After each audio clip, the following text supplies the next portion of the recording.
Yeah, so this Andrew Schulz thing has gotten even bigger and crazier with Kendrick Lamar. To Kendrick Lamar's credit, he's doing none of this. It doesn't seem. But Andrew Schulz has gotten. Here's what's interesting. I have an opinion on this. There's someone with a lot of money, apparently, is offering people $250 to go protest outside Andrew Schultz's show. Like, some Kendrick Lamar fan. Like, you're going to hear Andrew basically compare him to Taylor Swift fans, which is true. Like, if you criticize Taylor Swift online, there's a swarm of people that'll attack you. I guess Kendrick has the same thing. Here's my conspiracy. I think there's a chance Andrew Schulz is orchestrating some of this. Okay. Because I think it's very good for Andrew. Yes. Some of it, obviously, he's not. Some people are just fucking maniacs on the internet. But like the idea that someone is paying protesters $250, I hear that and I'm like, could that be Andrew Schulz? It could. Who else would it benefit? Well, a side note here, Kendrick has mentioned, or his team has mentioned in the past, that they would buy out a Drake show. So essentially spend, millions of dollars so that Drake performs to an empty audience. And so they are petty and they will spend the money. I gotta tell you a little snafu in that plan. I think if it was actually empty, Drake probably wouldn't perform. He's not going to perform. Yeah. He would accept your money. And then... But that's the sort of stuff they do over there in the hip hop game to sort of like get a one up, on the other. So I could definitely see Andrew falling into some of the same games. I'm just saying it's worked. The only reason I think that, and I don't really think he's doing it, but the only reason I came to that possibility is like Andrew has really used cancel culture to his benefit a lot. Like Amazon, he bought his special back from Amazon because they wanted to cut a joke. The venue that canceled Andrew because he had Trump on. Like they canceled his special taping after he had Trump on. So these things keep happening to Andrew specifically, where it's like, I'm not even blaming him. I think it's actually genius to use all this stuff for marketing, It is only satire. Satire beats everything. It's you can have the greatest art form ever, and then a guy just goes, "Hey, your shoe's untied," and it destroys the whole art form. Yeah. It's amazing. Now, if it comes out that he is paying people to do this, it is weird. But like you said, it sounds like something Kendrick's people would do. Oh, this is just part of the game. It's part of the culture, as they say. It's called Kendrick Fans. Oh yeah, so this is Andrew talking about the backlash that he got from some of these fucking maniacs. Anyway, there's this clip that they're going around trying to say that I'm like being a victim now. Do you have the shit? They can play that shit. I've been posting shit like telling me they're gonna. This is from Brilliant Idiots, the podcast he does with Charlemagne. It's a clip. Take out my.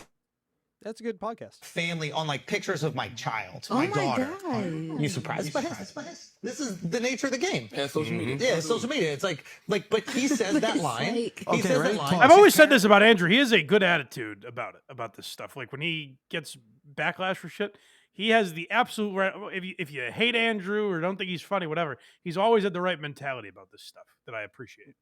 Yeah, it seems to be double down. Andrew double down. You just keep doubling down until they leave you alone. Yeah. So Andrew Schulz says multiple Kendrick Lamar fans have threatened to kill his family over sexual assault joke. Oh, so we didn't play. I should add some context. We didn't play this clip last week when we talked about the Schulz Kendrick stuff, just because I thought it was like a whatever joke. But Andrew said like he could do whatever he wanted to. I didn't realize Kendrick's only like 5'2". He's tiny. He's a very tiny man. So Yes. Andrew said like, yeah, come at me. He goes, I would make love to him. I could do whatever I wanted to him. So Yes. people took that and said like, oh, Andrew's threatening to rape Kendrick. And it's again like, you guys are fans of rap and you're being this sensitive. It feels like Trump people. Like Trump people are all anti-cancel culture and this woke bullshit. And then if you make up a joke about Trump, they're like, hey, that's our president you're talking about, pal. Yeah. It's like, but no, remember all the stuff you said about joking before? I agree with you. We should joke about everyone and everything. It feels like that, where Kendrick is from this world of rap where they do nothing but talk about fucking denigrating women and all this shit. And for some reason, Kendrick took exception with Andrew Schulz. Yeah, like the over masculinity of hip hop is still like the main export of its culture for sure. Sure, and I don't give a fuck, but you can't then get mad when someone else does it. No, Yeah, that last 6 words or whatever. Isn't that interesting? Yeah. So what people don't know is that this was recorded before I ever said anything to Kendrick. This, you know, the outfit is the same outfit as Flagrant. We did the podcast the same They day. were released out of order, but he recorded with Charlemagne before he recorded that Flagrant podcast, and people were like, he's using it for sympathy. And Andrew was like, actually, I didn't even know it happened yet. So, right? So I haven't said anything to Kendrick. This is the timeline. Kendrick drops the bar in the song, right? He says, you know, don't talk about black women, that's law, to white comedian. Then he says, tells people to slide on the black dudes close to him. Alex and Charlemagne is what I interpreted. So basically kill his black friends. What he's saying there is like any black people that associate with this guy are garbage, basically. And credit to this guy, Alex. I forget his last name even.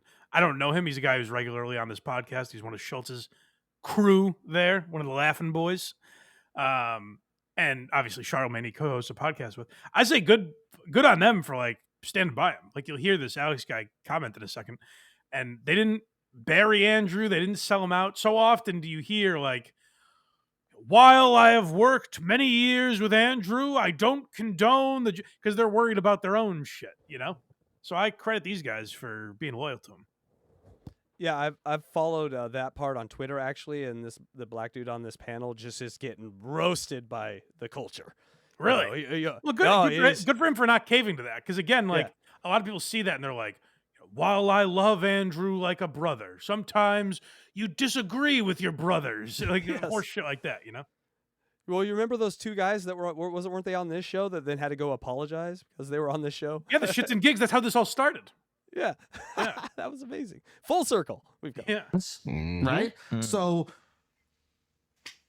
death threats to them, death threats to me, and I was getting death. Of course, death threats to me, death threats to me, death threats to my family. Telling the word house is used a lot with that guy online. I'm just house something else. But yeah. They're gonna kill my daughter. Posting on my daughter's We picture. still haven't posted in it. We haven't talked. I don't talk about it for 2 weeks, right? I go, okay, you saying death threats to all of us? You gonna talk shit about my daughter? Okay, it's up. I'm gonna fuck your man. He does talk like a rapper. He speaks in the intonation of a rapper. Yeah, there's another word that starts with a W that is used a lot for Andrew. But like, he grew up in New York. I think that's how he really talks. I don't think he's putting it on. But like I said, it's amazing. And to Kendrick's credit, it's his fans mostly, not necessarily him. But like, it is amazing to me that Andrew's handling this so much better than the rap community. It's so crazy. There is a bet in Vegas right now that you can make. I saw this online.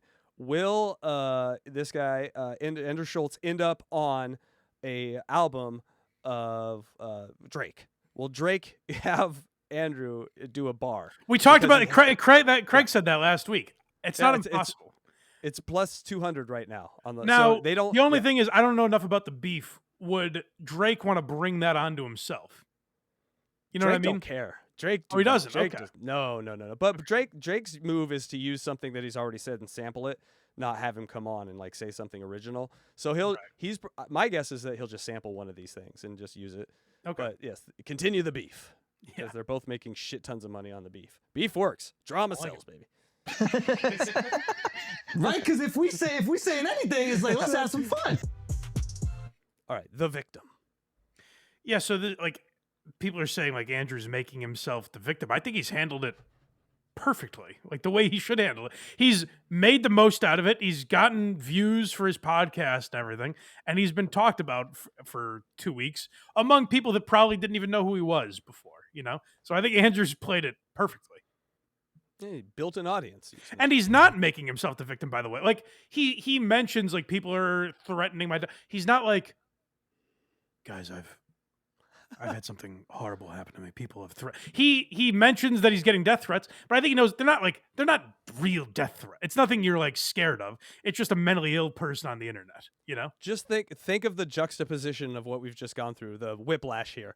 This guy's getting death threats by people with guns, and he's like, nah, it's okay. The other guy had a potato come in the screen. He's like, call the FBI as fast as possible. Yeah. What the fuck? That's a good point. How are they both human? And no matter, like I said they're not real death threats, but it is jarring when you have an influx of people like saying shit like that to you. Yes. To where John has a potato going, "Ooh, hello, John," and John's calling the Federal Bureau of Investigation. So you say the shit, you say kill my friends, and then all of your fans come out, not all of them, but fans come out, they give death threats to all of us, they talking shit about my 10-month-old daughter, right, saying they're gonna kill her, and then I go, I'm gonna make sweet love to Kendrick, and now all of a sudden all the fans are like, how could you do that? Oh, you're taking it too far. Jokes are not funny. Yeah, we should murder your family and everything like that, and that's really fun. But oh my God, they're like clutching their fucking pearls, right? Yeah. I'm like, hold on, how did you become the victim again? He really is the Taylor Swift.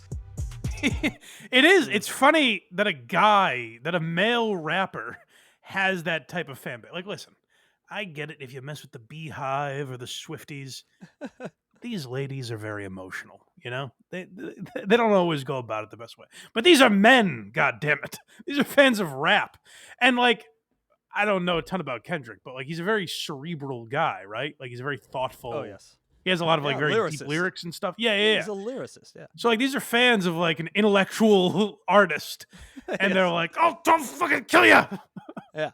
Yes. Don't keep going down that scale. The fans get crazier and crazier for sure. So one of my exes, she has been turning 29 for the last 5 years.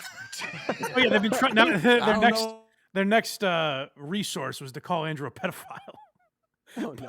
by fudging some of the numbers of an ex-girl. Andrew had an incident a couple of years ago now, I think, where some girl came out and like basically tried to cancel him with all this stuff that she did, that he did during their relationship. And it was like, if it's true, he's a dick. But it's one of those things like the Jonah Hill thing where it's like, well, we shouldn't even know this, you know? Yeah. Like this is like, so he was a bad boyfriend? Like who gives a fuck? You know, it's not our business. We've all been there. Sure. Turning 29 for the last 5 years. I don't know if it's because, you know, Hollywood isn't great to people that are trying to make it and they're in their 30s or whatever. But they looked at the ages and they're like, oh, she's 29 years old still. And they're like, oh, she must have been 16 when they're dating. I go, 16? I was on 5 shows on MTV when we were dating. How the fuck am I in a public relationship with a 16-year-old? I go, look, there's her on X Factor saying she's 23. And I'm like, wait a minute, this girl's lying about her age. They believed the lie. Now they're posting it trying to turn me into pedophile. So the Kendrick fans are just going. That's crazy. Yeah. Racist. Hey, I'm starting to think Drake's not even a pedophile. What's real with these people? Two things they And do. mind you, she is black, so they're calling you a racist, and your ex-girlfriend was a black girl. I'm a racist and I'm a pedophile. Clip it. I'm a racist and I'm a pedophile. Yeah. That's good for Andrew to put out there. Yeah. Not tough at all. Fuck that shit. That shit was fun. That's what I love about the way Andrew has handled all this. He's like, he talks about it honestly, and then he's like, but I'm having fun with it. Like, I don't really go. Like, it's ultimately good for me. He's not playing the victim at all. I think he's played it exactly right. And this, I've found Andrew's stand-up like funny. Not like I love it or anything, but it's like good. It's like whatever. There are people that hate him for some reason. And it's this thing where it's like, do you hate him or do you hate how famous he is? You know? Like, does he really bother you? Because to me, he handles all this shit very well. He figured something out. Like, he's the guy that kind of figured out YouTube and marketing yourself on social media and showed other comics how to do it. He's been very good to other comics in that way. And, like, I can't really find the thing to criticize him about it. I think he has the perfect attitude about this stuff. And I think also that he hit on something if he wants to pull that string. Because when he did the thing where he's like, "Oh, I'm just gonna make love to Kendrick," like the fear of homosexuality in the hip hop community is palpable. Why? Yeah. Just look as far as P. Diddy, right? Like, right. There are a bunch of closeted homosexuals that are also gangster rappers. So when you start rustling that bush, oh, they get scared. Oh, they get nervous. And so my advice is, Andrew, jump in that bush. Start shaking that bush around. Because that's what's going to freak them out. They can't handle satire when it comes to shit like that. They don't have it in them. And it might evolve the product. It might evolve hip-hop. You never know. For sure. And I don't think, my final guess is Andrew will not be on a Drake song because I feel like it's too expected now. You know. Well, yeah, you're probably right on that one. But he's definitely going to sample him. So that will happen, that he gets sampled, but he's not. Maybe gonna he be uses like, that oh, line. I'm a racist and a pedophile. Perfect. We got it for you, Drake. Go to blindmike.net for everything Blind Mike. Look at me. I did it. Kragers did it.